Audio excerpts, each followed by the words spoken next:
ओम श्री गणेशाय मित्रों, हमारे चैनल के अंदर आपका स्वागत है। दोस्तों, आज हम आपको बताने वाले हैं कि 22 अगस्त को गणपति बप्पा का दिन है और साथ ही साथ भगवान गणेश जी की चतुर्थी है। इससे गणेश जी की स्थापना होगी और भगवान गणेश जी की पूजा होने का मंगलमय दिन है। दोस्तों, वैसे तो हर माह गणेश जी को समर्पित व्रत किया जाता है, इसे संकट चतुर्थी व्रत कहते हैं और यह भाद्रपद शुक्ल चतुर्थी यानी गणेश चतुर्थी इस सब नामों में सबसे श्रेष्ठ मानी गई है, जो कि भाद्रपद माह के शुक्ल पक्ष की चतुर्थी होती है। इस पर्व पर गणेश जी की प्रतिमा घर पर लाने की भी परंपरा है और लोग गणेश जी की प्रतिमा स्थापित करते हैं, व्रत नियम का पालन करते हैं और विधि पूर्वक भगवान गणेश जी का विसर्जन किया जाता है। दोस्तों, क्योंकि इस बार आप जानते हैं कि आपके घर पर ही गणपति जी को मनाना होगा, इनकी पूजा करनी होगी, बड़े पंडाल या ऐसी चीज़ें नहीं लगेगी, तो आपको उसके हिसाब से गणेश जी का यह त्यौहार मनाना होगा। तो समझ ले सबसे पहले कि आपको गणेश जी की कैसी चीज़ें आपके घर के अंदर लानी चाहिए ताकि भगवान गणेश जी की कृपा सदैव आपके जीवन के ऊपर बनी रहे और आप सदैव अपने जीवन के अंदर तरक्की कर पाएं। दोस्तों, शास्त्रों में कहा गया है कि हर रंग की मूर्ति के पूजन का फल भी अलग होता है।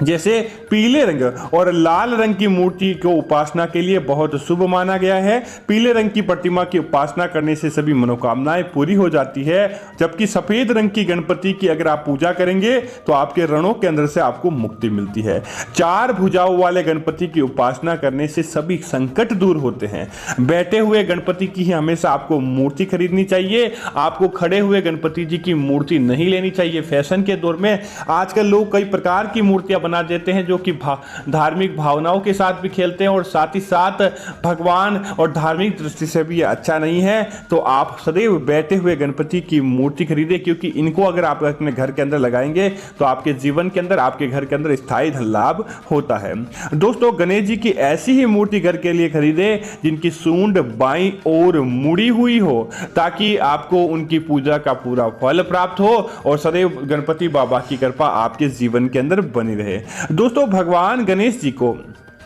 जब भी आप घर के अंदर स्थापित करें तो पहले हम आपको वह बता दें कि गणेश जी को जल, अक्षत, दुर्वा, घास, लड्डू, पान, धूप आदि अर्पित करें और इसके बाद गणेश जी के मंत्र ओम गण गणपते नमः, इस मंत्र का लगातार मन ही मन जाप करते रहें। घी का दीपक जलाएं, भगवान की आरती करें, फिर इन्हें प्रसाद अर्पित करें। गणेश जी की उपासना जितने दिन भी चलेगी, आप ध्यान रखें, आप अपने सामर्थ्य के अनुसार घी या तेल का अखंड दीपक जलाने का प्रयत्न करें और फिर देखिए भगवान गणपति की आपको आपके जीवन के अंदर कितना फायदा प्राप्त होता है। दोस्तों, गणेश चतुर्थी का इस बार पर 22 अगस्त शनिवार से शुरू होगा और 10 दिन तक चलने वाला यह पर्व 1 सितंबर को पूर्ण होगा। हालांकि गणेश स्थापना के 10वें दिन ना की जाए तो 1-2 दिन 5 दिन के लिए भी आप कर सकते हैं, लेकिन जो 10 दिन का करता है उसके जीवन के अंदर गणपति का स्थायी वास होता है, उनके जीवन के अंदर बल बुद्धि विद्या का वास होने लगता है। दोस्तों, अब कुछ ऐसी चीजें होती है जो भगवान गणेश जी को बहुत प्रिय होती है,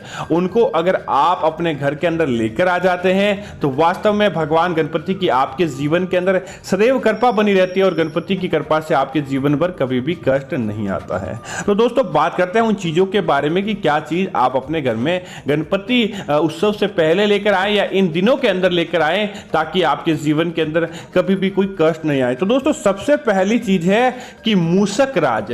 दोस्तों, वैसे तो आप मूषक को देखते ही डर जाते हैं और मूषक को घर से भगा देते हैं, लेकिन अगर आप गणपति के दौरान मूषक की, चूहे की अगर आप कोई छोटी सी मूर्ति भी अपने घर के अंदर लेकर आते हैं और सजावट के तौर पर भी बाकी दिनों में आप गणपति जी के आगे रख दें और बाकी दिनों में सजावट के तौर पर अपने घर के अंदर रख दें, दोस्तों आपके घर के अंदर स्थायी धन का लाभ होता है और साथ ही साथ बड़ा यह फायदा होता है कि आपके ऊपर नजर दोष कभी भी नहीं लगता है। दोस्तों, इसी के अलावा जब भी आप जितने दिन गणेश जी को अपने घर के अंदर स्थापित करें, आप मोदक का भोग जरूर लगाएं। मोदक सबसे अच्छा यही रहेगा कि आप अपने घर के अंदर मोदक बनाएं तो आपके लिए बेहतर रहेगा। दोस्तों, गणपति पूजा के अंदर दुर्वा जो घास रहती है, हरी जो लंबी घास रहती है, उसका बहुत बड़ा विशेष महत्व माना जाता है और माना जाता है कि जो गणेश जी को पूरे गणपति के दौरान यह घास अर्पित करता है उसके जीवन के अंदर कभी भी कोई कष्ट नहीं रहता है और उनके जीवन के अंदर सदैव बरकत बनी रहती जाती है। तो आपको क्या करना चाहिए कि गणेश जी की इन चीज़ों को अपने घर के अंदर लाकर स्थापित करना चाहिए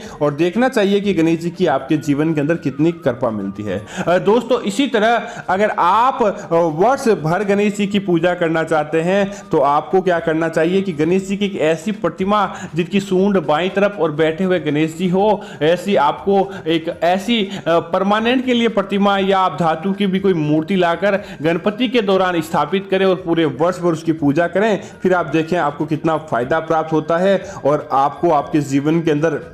हर प्रकार की तरक्की देखने को मिलती है। दोस्तों अगर आप इस गणेश चतुर्थी के दौरान लाल सिंदूर अपने घर के अंदर लेकर आते हैं और गणपति जी की आपको उससे आप तिलक करते हैं, उसके बाद जो बाकी सिंदूर आपका बच जाता है उसे आप अपने लिए काम लेते हैं, तो निश्चित तौर पर आपके उन कार्यों के अंदर बरकत देखने को मिलेगी, क्योंकि गणेश जी को लाल सिंदूर बहुत ज्यादा चढ़ाया जाता है और वह लाल सिंदूर का तिलक आपको भी आगे जाकर कई प्रकार के दोषों के अंदर फायदा प्राप्त करवाता है और आपका काम बन जाता है। दोस्तों इसी तरह भगवान गणपति जी को नारियल चढ़ाया जाता है, तो नारियल की पूजा का विशेष महत्व है। तो आप क्या करें कि एक नारियल लेकर आ जाएं और उस नारियल को आप एक जल के पात्र पर जल भर के उसके ऊपर एक स्वास्तिक का निर्माण करके गणपति के दिन जरूर रखना चाहिए। कहा जाता है कि जहां नारियल चढ़ाया जाता है उस कार्य का शुभ होना निश्चित है और वह कार्य अपने आप ही शुभ होता है। तो आपको भूल कर भी ध्यान रखना चाहिए कि अगर आप भूल जाते हैं नारियल लाना तो आप अपनी लिस्ट के अंदर शामिल कर लें और नारियल से आप गणपति जी की पूजा करें, निश्चित तौर पर आपके कार्य बनेंगे। दोस्तों अगली चीज की हम बात करें तो वह होता है कपूर। दोस्तों कपूर के बिना गणेश जी की आरती अधूरी मानी जाती है, क्योंकि दोस्तों आपके घर के अंदर सबसे ज्यादा नकारात्मकता को बाहर निकालने का या नकारात्मकता को सोखने का अगर कोई कार्य करता है तो वह होता है कपूर। और जब गणपति के दौरान आपके घर के अंदर दोनों समय जब कपूर से आरती होती है तो समझ लीजिए कि आपके आधे कष्ट तो ऐसे ही चले जाते हैं, आपके कार्य आसानी से बनते हैं। दोस्तों इसी तरह लाल कपड़ा आपको विशेष तौर से लेकर आना है। जब भी आप गणेश जी की प्रतिमा अपने घर के अंदर स्थापित करेंगे या देवी देवताओं की प्रतिमा स्थापित करेंगे तो आपको सबसे पहले नीचे आसन के तौर पर एक शुद्ध लाल कपड़ा जरूर स्थापित करना चाहिए और उनके ऊपर आप गणेश जी की प्रतिमा स्थापित करें और फिर देखें कि आपको कितना फायदा प्राप्त होता है। दोस्तों इसी तरह चावल अक्षत आपको गणेश जी की पूजा के लिए विशेष तौर पर लेकर आने चाहिए और उन अक्षत का आपको कुछ मीठा बनाकर गणपति जी को भोग लगाएं और बाकी आप प्रसाद के रूप में लोगों को बांटिए और फिर देखिए कि आपको उन अक्षत का कितना फायदा प्राप्त होता है। दोस्तों ये अक्षत आपके कर्ज मुक्ति के लिए बहुत ही अच्छे माने जाते हैं और साथ ही साथ आपके जो कार्य बिगड़ जाते हैं उन कार्य के अंदर आपको सफलता प्राप्त करवाते हैं। इन अक्षत की मदद से आपके जीवन में कभी भी अंधेरा अर्थात की बुरी शक्ति आपके जीवन के अंदर नहीं रहती है। दोस्तों इसी तरह गणेश जी को प्रिय है शंख, क्योंकि जब दोस्तों आप गणेश जी की पूजा करेंगे तो आप शंख बजाना सीख लें। अगर आप कुछ से शंख बजता नहीं है तो आप दक्षिणावर्ती शंख लेकर आए और उसके अंदर जल भर के जब गणेश जी की आरती करें तब आपको उस जल का छिड़काव संपूर्ण आपके घर के अंदर, आपके घर परिवार के जहां भी एरिया है वहां पर आपको करना चाहिए। भगवान गणपति की आरती करने के बाद उस जल का चमत्कार यह रहता है उस शंख के अंदर भरे हुए कि वह आपके घर के आसपास सारी नकारात्मकता को सोख लेता है, आपके घर के आसपास सकारात्मकता को देता है। इसी वजह से इसका विशेष महत्व माना जाता है और आपके कार्य को आसानी से संपन्न करवाता है। तो दोस्तों उम्मीद है कि आपको यह जानकारी अच्छी लगी होगी। ऐसी अन्य जानकारियां देखने के लिए आप हमारे चैनल को सब्सक्राइब करें और साथ ही साथ वीडियो को लाइक और शेयर जरूर करें ताकि ऐसी जानकारी आपको मिलती रहे। जय गणेशाय मित्रों, धन्यवाद मित्रों।